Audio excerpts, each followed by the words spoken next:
nostro Gesù Cristo, dinanzi al abbiamo colutato, ne di Padre e Spirito Santo, vicale nel nostro. Nous allons, de façon spirituelle, nous unir ensemble avec tous ceux qui ont porté dans leur cœur Monseigneur Gérard, qui vient de nous quitter. Nous allons l'offrir à Dieu et demander au Seigneur de lui accorder sa miséricorde. À la veille de ces grands dimanches que le pape Jean-Paul II avait institué, les dimanches de la divine miséricorde, il est bien fondé pour nous de pouvoir célébrer ce jour-ci une messe en mémoire de Monseigneur Gérard. Que le Seigneur le prenne en pitié. Seigneur, toi seul peux nous rendre la confiance quand il nous semble que la mort est victorieuse. Augmente aujourd'hui notre foi en ton Fils Jésus ressuscité des morts, affermis notre espérance de la résurrection de ton Fils, Monseigneur Gérard Boulumba, qui nous a précédés. Par Jésus-Christ, ton Fils, notre Seigneur et notre Dieu, qui vit régner avec toi maintenant et pour les siècles des siècles. Sequentia Sancti Evangelii secundum Marcum. Gloria tibi, Domine. Ressuscité de grand matin, le premier jour de la semaine, Jésus apparut d'abord à Marie-Madeleine, de laquelle il avait expulsé 7 démons. Celle-ci partit annoncer la nouvelle à ceux qui, ayant vécu avec lui, s'affligeaient et pleuraient. Quand ils entendirent qu'il était vivant et qu'elle l'avait vu, ils refusèrent de croire. Après cela, il se manifesta sous un aspect inhabituel à 2 d'entre eux qui étaient en chemin pour aller à la campagne. Ceux-ci revinrent l'annoncer aux autres qui ne les crurent pas non plus. Enfin, il se manifesta aux 11 eux-mêmes pendant qu'ils étaient à table. Il leur reprocha leur incrédulité et leur endurcissement parce qu'ils n'avaient pas cru ceux qu'il avait vus ressusciter. Puis il leur dit, « Allez dans le monde entier, proclamez la bonne nouvelle à toute la création. » Verbum Domini.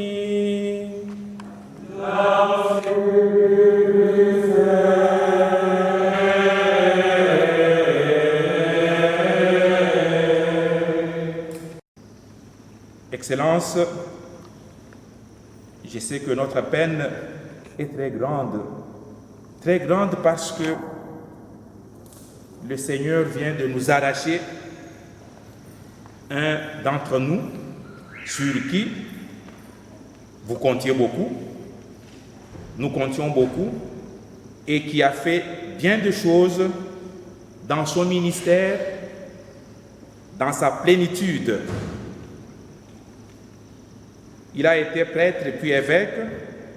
Monseigneur Gérard, il avait comme devise de sa vie sacerdotale ces paroles tirées de l'Évangile selon saint Luc au 5e chapitre, verset 5. Seigneur, nous avons peiné toute la nuit sans rien prendre, mais sur ton ordre, nous jetons les filets. Ça veut dire qu'il manifestait déjà sa foi et son abandon total entre les mains de celui qu'il avait appelé. Nous sommes la veille du dimanche qui, dans les temps, s'appelait la Semaine Blanche et qui, depuis le Saint Pape Jean-Paul II, est devenu dimanche de la Divine Miséricorde. Nous pouvons dire que dans l'histoire du salut, Dieu notre Père n'a cherché qu'à nous manifester combien il aime son œuvre que nous sommes, malgré notre infinitude, malgré nos faiblesses, il fait tout pour nous sauver, jusqu'à accepter que son Fils meure, mais la mort ne l'a pas retenu captif. Il est ressuscité d'entre les morts, et tout cela, c'est la miséricorde de Dieu pour pouvoir nous sauver. Aujourd'hui, la parole de Dieu que nous avons entendue en cette semaine où nous finissons la première depuis que le Christ est ressuscité, la semaine de Pâques, la parole de Dieu nous définit qui est apôtre. Et apôtre, c'est lui qui a été avec Jésus. Et apôtre, c'est celui qui est passé aussi par les afflictions et même les pleurs. Mais apôtre, c'est lui qui rencontre Jésus comme vivant. Et c'est celui-là qui, malgré tout ce qu'il peut recevoir comme injonction, lui interdisant de citer ce nom, il est assuré que c'est dans ce nom qu'il y a le salut. Nous l'avons entendu, les apôtres répondre à ceux qui les menaçaient, qui ne pouvaient pas ne pas parler du nom de Jésus-Christ. Nous ne pouvons pas ne pas parler. Et cela me rappelle les paroles de l'évêque d'Hippone, Saint Augustin, à propos de son titre d'évêque. Il disait, c'est un titre, être évêque, c'est un titre, comme nous avons beaucoup d'autres titres, très bien, mais être chrétien, c'est un nom. Et Saint Augustin dit, attention aux titres, parfois ils sont périlleux. Les titres sont parfois périlleux, mais ce nom, le nom chrétien, ce nom est salutaire. Comme pour rejoindre les paroles des apôtres qui ont annoncé pour dire qu'il n'y a pas un nom sous les cieux par lequel il faille être sauvé si ce n'est que le nom de Jésus-Christ. Shalom. Je crois, quand nous prenons Monseigneur Gérard et son ministère, pour ceux qui ont fait l'office de lecture aujourd'hui, la première lecture, c'est la Prima Petri, où l'apôtre dit que ceux qui sont constitués pasteurs du troupeau doivent se comporter de manière à être fidèles, ça veut dire avec tendresse, avec miséricorde, avec amour. Je crois que c'est tout cela que nous retrouvons dans la vie de Monseigneur Gérard. Il a cru de toutes ses forces. Il a manifesté cette foi par une vie sacerdotale, une vie épiscopale pleine de ces 4 petits points que je relève. Il y en a tant. Si je dois me mettre à vous les décortiquer ici, je crois que ça va nous prendre beaucoup plus de temps. Le premier point de la vie de Monseigneur Gérard, c'était un homme de prière. Un homme de prière. Monseigneur Gérard aimait prier. Monseigneur Gérard, il consacrait son temps à la prière. Et outre les Eucharisties, je me rappelle que moi, je l'avais surpris adorant le Saint-Sacrement à Kabou au Grand Séminaire. Il fut notre recteur. Il y a dedans, là où il y avait des anciens hôtels, c'est là qu'il allait et il adorait. Donc, je lui avais posé la question de savoir combien de temps il mettait devant le Saint-Sacrement. Il m'avait dit qu'il était déjà arrivé à faire plus de 2 heures devant le Saint-Sacrement. Je crois que c'est cette prière qui a donné une âme dévouée, sacerdotale à Monseigneur Gérard. Il aimait prier, nous avons prié avec lui dans les groupes charismatiques quand nous étions au séminaire, tout cela. Vraiment, c'était quelqu'un qui aimait prier et qui donnait aussi la soif de la prière à ceux qui le rencontraient et qui l'entendaient. Deuxième petit point, c'était un homme simple. Un homme simple, mais de grande écoute. Nous tous, nous pouvons voir la simplicité de Monseigneur Gérard de par son habillement. Moi, je crois, mon cher, qu'ils avaient un style d'habillement qui a disparu pratiquement. Il y avait des chemises qu'on appelait des marinières. Ils portaient ça Abbé Achille, Chiba, les autres portaient ça. Donc il était simple par cela. Et comme notre recteur, nous avons fait l'excursion avec lui vers Louisa. Nous avons fait notre excursion où, au retour, nous sommes tombés avec les camions. Il était aussi dans ces camions-là. Nous avons fait l'accès avec eux. Les recteurs étaient dans les camions. Il en sort, d'abord, il cherche à savoir si tout le monde était debout. Lui-même, là, il était devant. Nous avons tout fait pour l'étirer devant où il était. Mais est-ce que tout le monde est là? Ça, il avait vraiment de l'amour pour des jeunes. J'ai suivi les témoignages reconnaissant en lui sur quelques chants que nous avons exécutés ici. Dans la liturgie, Monseigneur Gérard a composé bien des chants.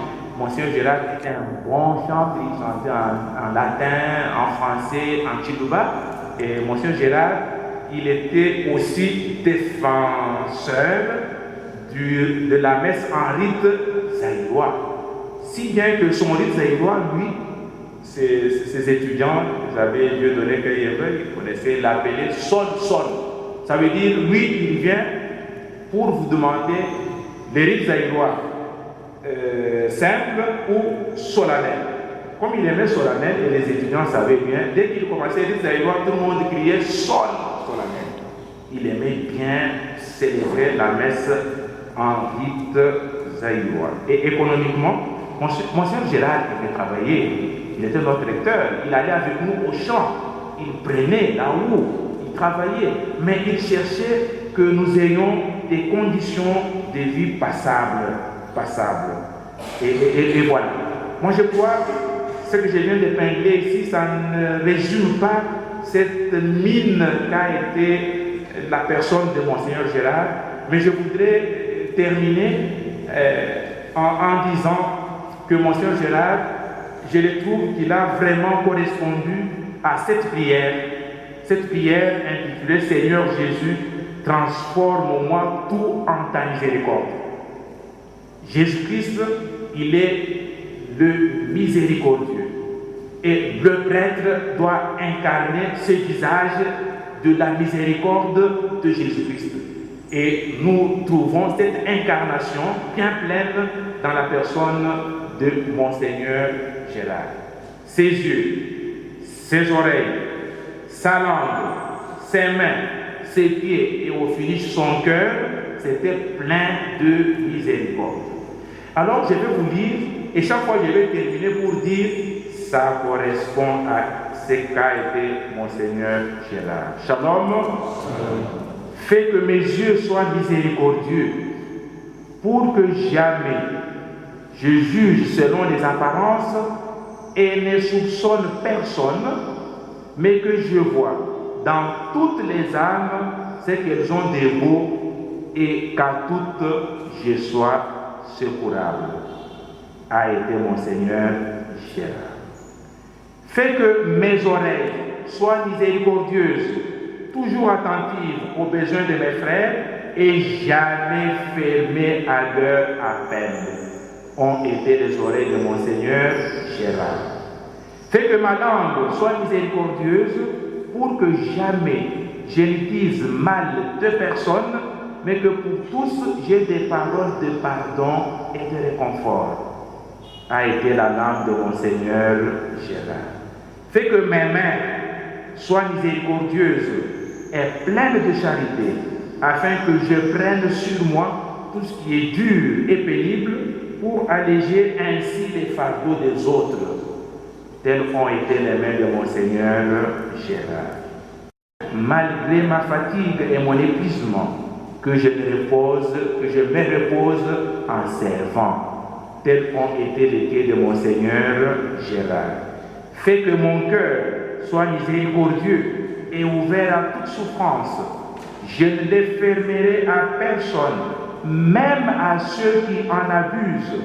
Et moi-même, je m'enfermerai dans le cœur de Jésus.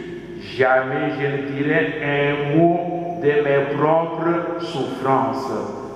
Tel a été le cœur de Monseigneur Gérard. Excellences,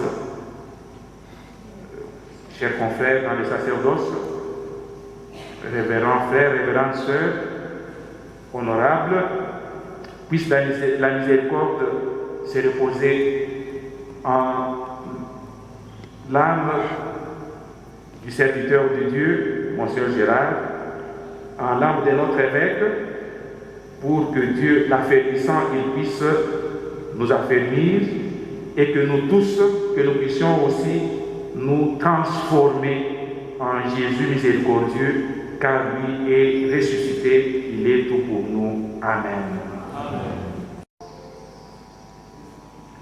Somo lyomukulu wetu webwafikikisa okomenu chetu nikukola kwetu anisha kumpinge bwawoterejeli ya eklezia yotu mutula mwabeu nyeu tulitukulomba likinangase kutukumbajela kweko byonsweli bitu litufuma kujikulomba liitabajilelela kupesha mwana ibajera mulumba kabakatalala mulubanza lwela wako chikombikala ni moyo mukuitaba ni moyo mujima tukolona kunjinya mwana evanfumu wetu Yesu Kristo yeye mwine ulimwani kumfomo neba sana Spiritu Mungu Santo Mungu kamani kama ya vijimu.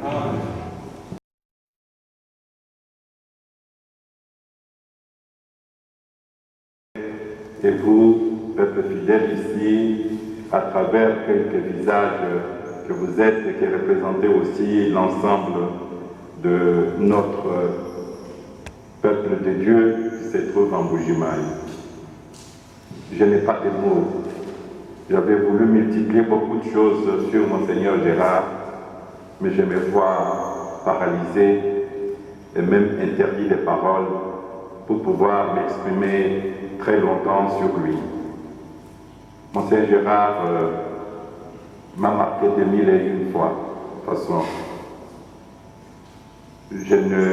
si je voudrais situer tout cela à la fois, je ne peux que peut-être sérier, catégoriser en 3 moments importants. Le premier moment comme séminariste et aussi en même temps prêtre. Le deuxième moment comme évêque. Et le troisième moment, c'est le dernier moment passé, les derniers jours, les 2 dernières semaines que nous avons passé ensemble, 2-3 dernières semaines qu'on a passé ensemble avec Monseigneur Gérard et la communication que j'ai eue avec lui la semaine dernière. Dans ce que je peux dire de mon enfance, c'est d'abord cette psaume qui me frappe. Il a été mon éducateur, il a été formateur au séminaire et il fut mon directeur spirituel. Je l'ai gardé comme directeur spirituel jusqu'à ce jour. Le 22 mars dernier, j'ai eu encore à parler avec lui comme un fils qui parle à son directeur spirituel. Monseigneur Gérard est très lié à moi et moi j'étais très lié à lui de plusieurs manières. Et ce qui m'a beaucoup frappé en tout cela, c'est ce psaume que j'ai voulu bien chercher ici, le psaume 131, entre parenthèses 130. C'est un psaume d'humilité. Seigneur, je n'ai pas un cœur fier.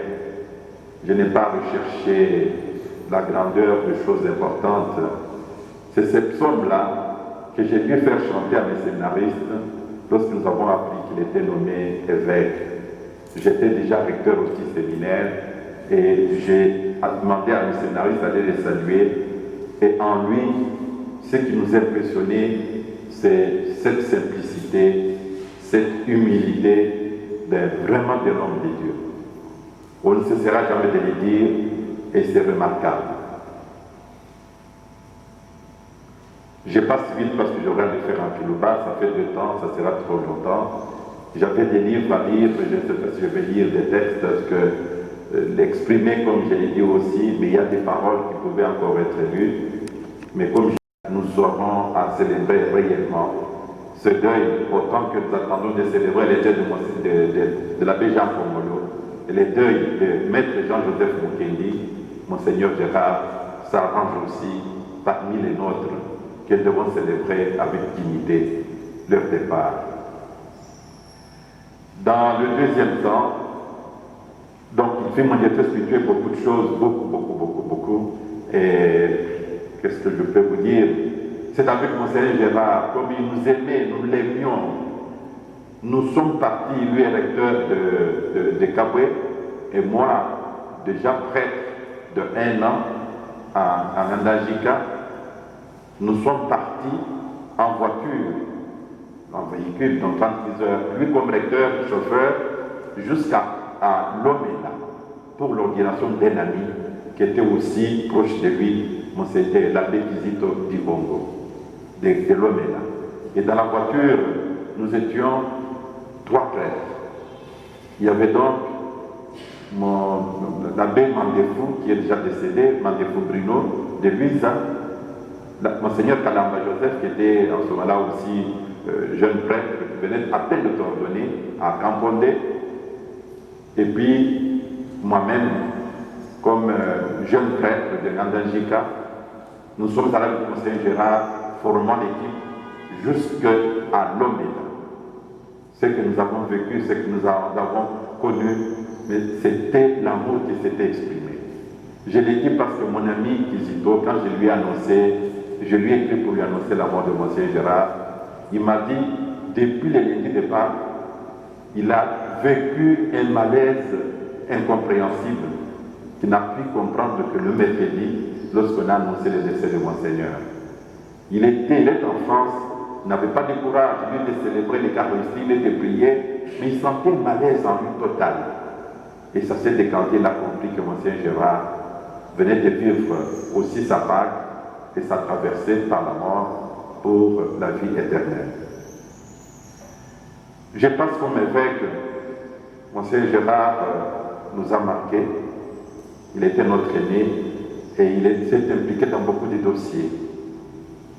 Nous avons été à Moueka pour fêter ses 25 ans. Monseigneur Gérard a été une référence beaucoup. Monseigneur Gérard il s'est confié à moi vers la fin de son mandat épiscopal, me demandant quelques idées importantes pour ce qu'il devait faire avant de quitter Moueka. Et nous nous sommes concertés. C'est là où certains ont été beaucoup plus approchés par Monseigneur Gérard pour une raison ou une autre, selon ce que nous nous étions dit dans l'échange.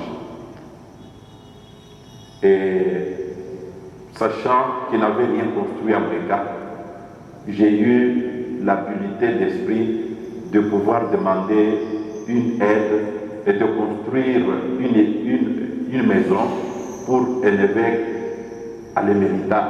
En fait, c'est ma maison, mais j'ai dit, Monseigneur Gérard, pars avant moi à l'Émérita et il faut qu'on construise cette maison. Et si vous y allez voir, vous trouverez que la maison doit être construite avec un niveau de plus.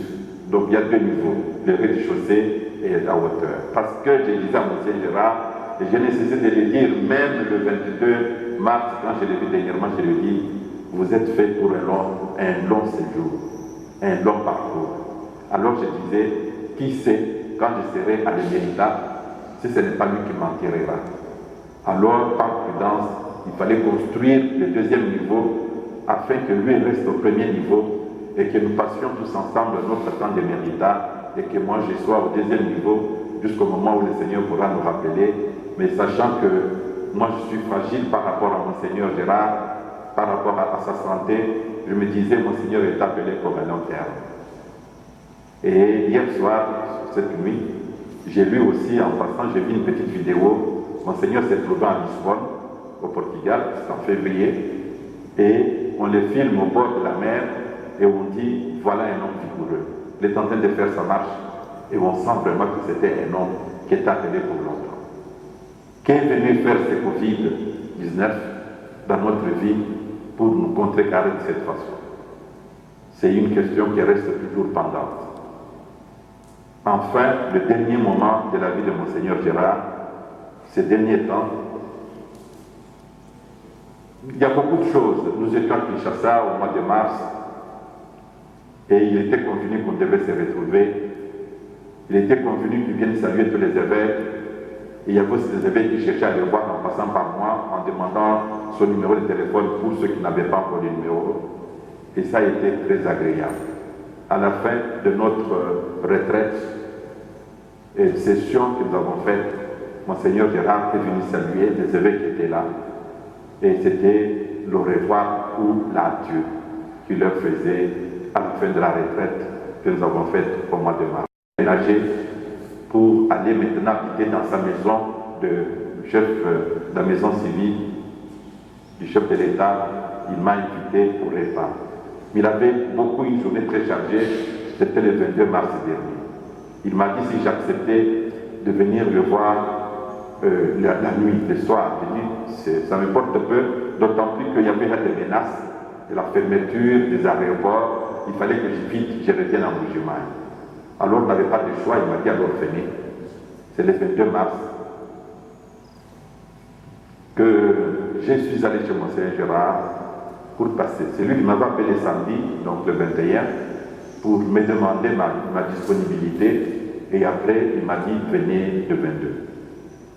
Il avait une réunion. La réunion, c'est ce que le docteur Mithéoudi, là, je crois, c'est toujours la réunion stratégique. Il l'avait le 22 dans la journée, donc le soir, je ne sais pas. Et puis il m'a dit j'ai une réunion avant, alors venez le soir. Et il l'avait préparé pour moi. Il y avait de la nourriture. Et nous sommes restés. C'est chez lui, chez Monseigneur Gérard, que pour la première fois, je portais ces masques. Je n'avais jamais su ce que signifiait ces masques. Mais c'est chez lui pour la première fois que j'ai dû mettre le masque parce qu'il avait déjà la pratique de cela. C'est chez Monseigneur Gérard que je me suis lavé les mains au savon pour la première fois parce que pendant ce temps, avant le 22 mars, comme j'étais dans un milieu presque enfermé, je ne sortais pas, je n'avais pas besoin de me protéger. Mais c'est chez Monseigneur Gérard que je l'ai appris, le dimanche 22 mars. Je suis resté chez lui de 19h jusqu'à 22h30 par là. Nous avons passé 2h30 d'entretien personnel. Et c'est maintenant les gens de la maison qui disaient, ils n'avaient pas encore mangé, ils ne vous attendaient que vous, alors accordez-lui le temps de manger. Et nous sommes dit, mais on se voit rarement, laissez-nous encore parler. On a parlé, on a mangé un peu plus tard. Donc toute la journée, on n'avait pas mangé. On a mangé ce jour-là un peu plus tard, le 22 mars, c'est dimanche, il n'y a pas et moi, comme vous voyez vous-même. Et après, nous nous sommes séparés. On s'est parlé de beaucoup de choses. Et le lundi de la semaine sainte, c'est toujours Monseigneur Gérard qui m'appelle le premier. Vous comprenez sa simplicité. Il m'appelle vers 23h. Nous causons un peu plus. Alors je lui demande un peu de sa santé. Il me dit, j'ai un peu de tout, une toux qui est là, traîne un peu. Alors, comme je suis aussi pour le moment très documenté sur les réseaux sociaux, avec tout ce qui se passe, je lui dis, mais vous ne pouvez pas déjà essayer avec ce qui est proposé. J'ai dû lui envoyer par son WhatsApp ce que j'avais comme documentation. Il m'a dit non, les médecins viennent demain, ils viennent me voir. Le mardi est passé, je me suis trompé, j'ai dit aux gens que c'était vendredi, non. Le mercredi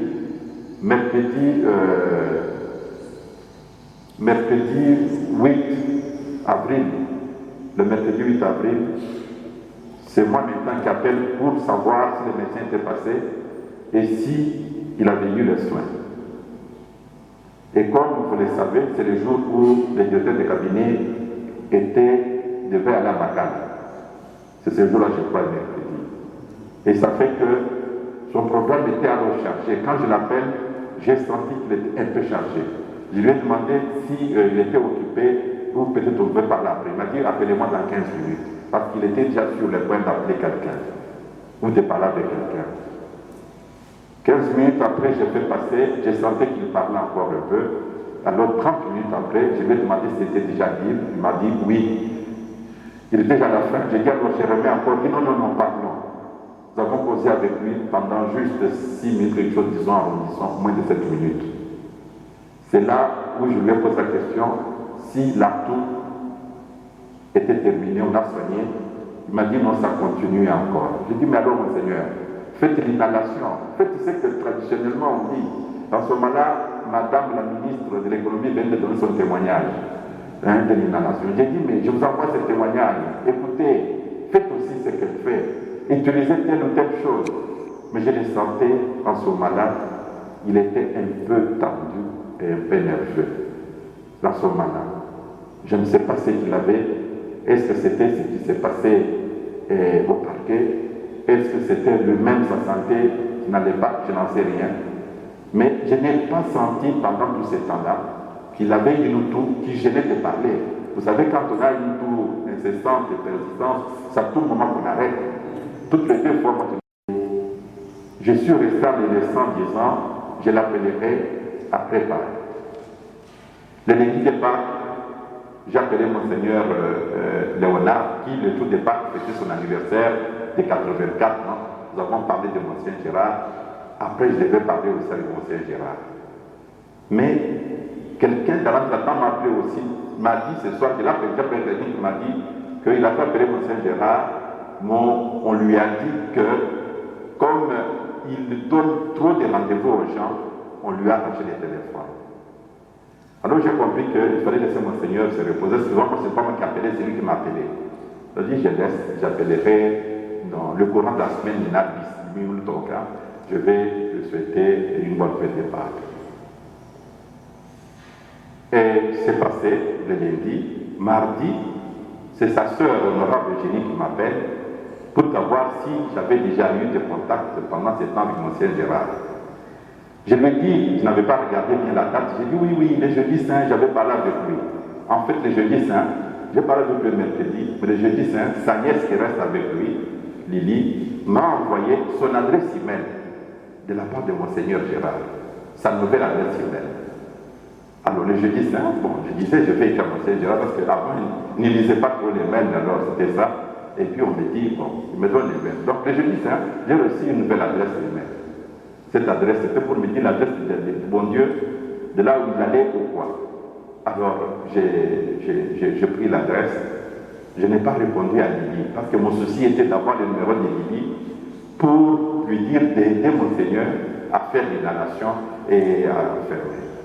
Et je devais passer par Alpha. Mais je ne voulais pas non plus aussi alarmer les gens et pour lui dire, donne-moi le numéro des choses que Monseigneur a là.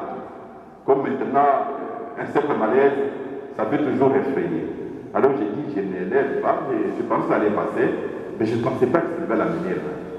C'est alors l'honorable Eugénie qui me dit, non, depuis samedi, il a eu,